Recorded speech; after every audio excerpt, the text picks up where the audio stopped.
ఎప్పుడో 7 ఏళ్ల క్రితం మాటిచ్చాడు, అధికారంలోకి వస్తే మీ గూడెలకు కావాల్సిన సౌకర్యాలను కల్పిస్తాను, డోలీ మూతలతో తల్లడిల్లిపోతున్న గిరిజనుల బాధలను దూరం చేస్తాను అని.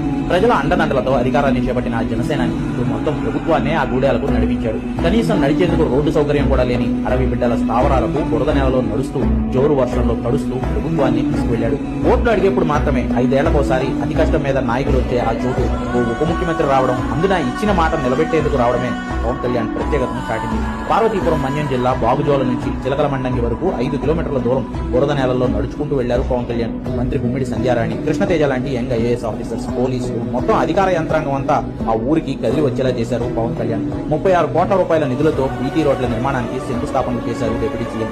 55 గిరిజన గ్రామాలు లాభపడేలా 39 కిలోమీటర్ల మేర కొత్త రోడ్లు నిర్మాణం కానున్నాయి. ఈ సందర్భంగా అక్కడి గిరిజనులతో కలిసి పవన్ సంప్రదాయ హింసా నృత్యం వేయడం ఆయన సినిమాల్లో పాటల్లో వేసే డాన్సుల కంటే స్పెషల్ గా నిలిచింది.